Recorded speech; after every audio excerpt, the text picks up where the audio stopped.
bakit lagi kang gutom? Yan ang problema natin, di ba? Lagi tayong gutom, di natin alam anong dahilan. Minsan, pag tumatanda tayo, syempre tumataba tayo, gusto natin mag-diet konti. Ang hirap mag-diet. Konti lang, ilang oras ka lang hindi kumain, gutom ka na. Nanginginig ka, pero overweight ka pa rin. So, tignan natin, bakit ba tayo nagugutom? Diba? Maraming dahilan eh. Hindi lang dahil kulang sa pagkain. Number 1, pag lagi kang gutom, diba? Pwedeng talagang gutom lang or pwedeng sintomas siya ng diabetes. Okay? Ang mga taong may diabetes, laging gutom. Kasi nga, kahit kumain sila ng maraming pagkain, yung sugar nila, yung glucose, hindi pumapasok sa katawan. So, ang sintomas ng diabetes, laging gutom, marami pa iba, laging uhaw, namamayat, nanginginig ang kamay, laging pagod. Yan. Number 2, pag lagi kang gutom, pwedeng bumababa blood sugar mo. Nakaramdam na ba kayo ng hypoglycemia? Talagang parang malulula ka, parang matutumba ka, parang mabubulol ka, parang babagsak ka, nanginginig ka, pinapawisan ka, low blood sugar. Yan. Okay. Pwedeng sumasabay sa anxiety, sa stress, pero pag low blood sugar, medyo nalipasan ka na pagkain yan. Kasi ang problema, pag nasanay tayo sa maraming pagkain, tapos biglang hindi ka kakain, nasanay yung katawan mo sa maraming load ng pagkain eh. So, mas mabilis ka ma-low blood sugar. Bukod sa gutom, may nervyos, palpitasyon, namumutla, nanginginig, pinapawisan, namamanhid. Number 3, puyat. Ang mga taong puyat, laging gutom. Baka ito ang dahilan. Pag kompleto ka sa tulog, mas maganda yung pakiramdam mo. Hindi ka magugutom. Pero pag kulang ka sa tulog, tataas ang stress hormone mo, cortisol. Pag tumaas yung stress hormone mo, magugutom ka. Yan. Yung mga taong kulang sa tulog, gutom sila, mainit ulo, clumsy, mabilis maaksidente, tumataba. Kasi nga, binabawi. Kaya nga yung mga nagna-night shift, yung mga nasa call centers, nagna-night shift, kita mo, hindi nila mapigilan eh. Kakain sila ng kakain. Kasi nga, kailangan bumawi yung katawan sa kulang ng tulog. Di ba? Kulang siya ng energy. Kailangan na niya matulog. Hindi siya makatulog. Babawi niya sa maraming pagkain na unhealthy foods. Number 4, pag very stressed ka, mas magugutom ka. Ayan, oh. When you're stressed or anxious, maglalabas ng cortisol. Pag naglabas niyan, gutom ang pakiramdam. Bukod sa gutom, may headache, sleep problems, masakit ang tiyan, stress din, acidic, tsaka parang magpapanik, parang magagalit bigla. Number 5, ito. Para hindi tayo magutom pag nagda-diet, baka wrong diet tayo. Okay? Pag kumakain tayo, ang nakakapigil sa gutom, dapat high protein. Okay? Pag marami kang protein ang kakainin, pwede nyo itry. Pag kumain kayo, minsan pag kumain ako, kanin lang at ampalaya, mamaya gutom na ako. Mga 2-3 hours gutom na ako. Parang baliwala yung kinain kong gulay. Pero pag si Doc Lisa kumain ng 2-piece chicken and rice, kahit walang gulay, siya busog pa siya after 4 hours. Kasi yung chicken, yung manok, may protein eh. Karne, may protein. Isda, may protein. Mas nakakabusog siya. Mas tumatagal ka. Okay din yung gulay, pero medyo mabilis mawala ang yung laman ng tiyan. Ang problema, pag mahilig ka sa mga kaning puti, pastries, fast foods, mabilis ka rin magutom. Kasi itong mga sugar na to, itong mga white rice, kaning puti, kain ka lang marami, busog ka sandali, mamaya bagsak ulit, gutom ka na. Mas gusto mo yung high fiber and may protein, mas tumatagal ka. So baka wrong yung diet mo. Number 6, yung mga uminom ng gamot. May gamot na nakakagutom. May vitamins na nakakagutom. Vitamin B complex, di ba? Vitamin B, binibigay sa nerves, pampalakas, pampatulog, stress tablet, vitamin B yan. Kaya lang vitamin B nakakagutom. Merong mga gamot sa utak, antidepressant, nakakagutom. Antipsychotic drugs, nakakagutom. Diabetes medicine, steroids, nakakagutom. Minsan yung pang-allergy, nakakagutom din konti. Kaya huwag magulat kung medyo mas gutom ka. Number 7, obvious buntis. Diba? Pag buntis, laging gutom. Kasi syempre, kailangan ng baby.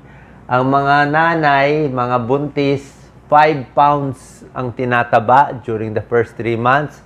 At every week, mula sa second and third trimester, mula 4 months up to 9 months, every week, 1 pound ang tinataas nila. Thyroid problem, hyperthyroid. Kung may problema kayo sa thyroid, ang lumalaki, hyperthyroid, pinapawisan, naiinitan, nanginginig, lumuluwa yung mata, may problema sa thyroid, laging gutom yan. Kasi ang thyroid natin, yan ang accelerator ng katawan eh. So, pag overactive siya, gutom na gutom ka lagi. Mabilis ang pulso, nervyos, pinapawisan, naiinitan, laging uhaw at laging gutom. Mahilig sa mga diet drinks, kahit yung mga artificial sugar, meron na rin mga fruit juice nilalagyan ng artificial sugar, artificial sweetener, mas gutom ka rin. Kasi nga, pag nalaman ng utak natin, syempre yung utak natin, uminom ka ng matamis isip ng utak natin, nako may darating na matamis. Meron kang kakaining matamis, fake sugar siya. So yung utak mo, intay ng matamis na dumating, wala naman dumarating, fake sugar siya. Lalo ka lang magugutom. Plus, may sugar craving ka, maghahanap ka pa rin ng kapalit na matamis, tataba at headache. Dehydration, kulang sa tubig. Pag kulang ka sa, diba sinasabi ko sa inyo, kailangan 8 baso hanggang 10 basong fluid or water in a day. Kasi pag dehydrated ka, ang dami mong problema. Sakit sa kidney, sakit sa UTI, kidney problem, sa balat, sa tiyan, kailangan mo maraming tubig, sa utak, plus gutom ka pa. Diba? Kasi minsan, yung utak natin, hindi niya alam gutom ka ba or uhaw ka lang. Diba? Baka nauuhaw ka lang, nauuhaw ka lang sa tubig, dehydrated ka, kumain ka na ng isang platong kanin. Mali, tubig lang pala kailangan mo. Minsan, tubig lang pwede na. Pag dehydrated, hilo-hilo ka rin. Para kang hypoglycemia, parang mababa blood sugar mo. Pag sobrang exercise, magugutom ka, pero actually, okay lang to. Okay lang, actually, pag kakatapos mo mag-exercise, usually hindi ka nga magugutom Pero okay lang magutom ka kasi na-burn mo naman yung calories kung naka-burn ka ng 400 calories, kinain mo lang 300 calories, so papayat ka pa. Kung healthy naman kakainin mo afterwards, okay mag-exercise, papayat ka pa niyan. So yan ang mga dahilan, possible titingnan natin kung meron kayo nito, kaya kayo nagugutom, kulang sa tulog, dehydrated, sobrang stress, diabetes, low blood sugar, sobrang alak, hindi rin maganda, nakakagutom. So, paano tayo magda-diet nang hindi nagugutom? Ito problema natin, lalo na sa mga edad 40, 50 pataas. Tulad na sinabi ko, more protein. Bawasan yung kanin konti lang, more protein na, mas tatagal ka. Mas lalampas ka ng 4 hours to 5 hours na hindi nagugutom. Ako, problema ko yung sa gabi. Pag kumain ako ng 6 p.m., baka hindi na ako umabot ng 6 a.m. Hindi kaya intermittent fasting. Manginginig tayo sa gutom. So, eat more protein. Damihan mo yung mga gulay mo, high fiber foods, watery, maraming tubig. Konting exercise, minsan nakaka-control ng hunger. Kasi nga, nagda-diet. Pag gumagalaw-galaw ka naman, mas magugutom ka, pero mas pwede ka naman kumain, makakabawi ka. So, depende ito sa inyo. Drink fluids, tulad na sinabi ko, maraming tubig or watery. Nagda-diet tubig na lang tayo. Okay, bago kumain, uminom ng 1 basong tubig, mas busog. Diba? Para at least may tubig na yan. At dapat, small, frequent meals. Pag nagutom ka, wag naman lumamon ng marami, di nasayang yung diet mo. Bawat gutom, ako ginagawa ko sa gutom, saging. Ang dami naming saging ngayon. So, pag nagutom, kalahating saging, 1 tasang mainit na tubig. Pag nagutom ulit, kalahating saging, 1 tasang mainit na tubig. Pag nagising ako madaling araw, nagugutom ako, sumasakit na yung ulo ko pag nagugutom ako. Parang may connection yun eh. Masakit ang tiyan, sasakit ang ulo, parang humihilab siya, mild headache, kalahating saging, mainit na tubig, pwedeng chamomile tea, para umabot lang ako sa susunod na pagkain. Kaya dapat small, frequent meals lang para hindi ka tumaba. Kailangan pa konti-konti. Kaing, ano tawag nun, Doc Lisa? Yung kaing. Kaing ibon lang tayo. Oo. Huwag kaing baboy. Kaing ibon lang. How to control hunger? Sleep, haba tulog, healthy fats, protein, pampabusog, konting exercise, maraming tubig, yung mga ayaw minom ng tubig dyan, fruits and vegetables, pang tawid lang yan. Ha? Pero syempre, hindi pwede masyadong maraming matatamis. Ito, may rating. Oh. Ano ba yung gutom mo? Sobrang hungry, slightly hungry, medyo busog, sobra busog. Ako lagi ako dito medyo hungry tayo. How to stop overeating? Yan, dahan-dahan ang kain. Kalma lang.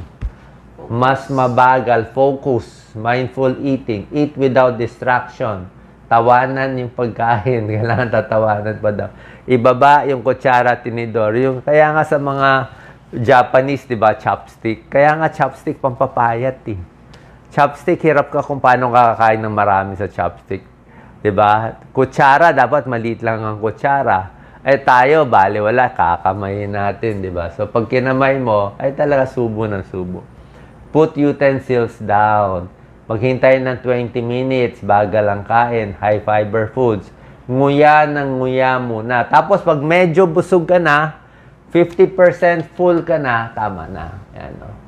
Protein, small meals, maraming tubig, iwas sa processed foods and sugar. Yung mga dukot-dukot, doon tayo matatalo sa diet natin. Kasi kahit uminom ka kahit kumain ka ng ice cream, hindi ka naman mabubusog eh. Kumain ka ng matatamis na chocolate, hindi ka mabubusog eh. So, dito na lang, gulay and protina, tsaka tubig lang. Di ba? Secret, tubig lang. Hindi soft drinks, hindi fruit juice, kung ano pa, hindi energy drinks, kahit buko. Okay ang buko, kaya lang kung nagda-diet ka, 45 calories din eh, per glass ng buko. So, saan po nakatulong to? Para maibsan natin yung gutom habang nagda-diet at malaman rin yung mga dahilan bakit lagi tayong gutom. Salamat po.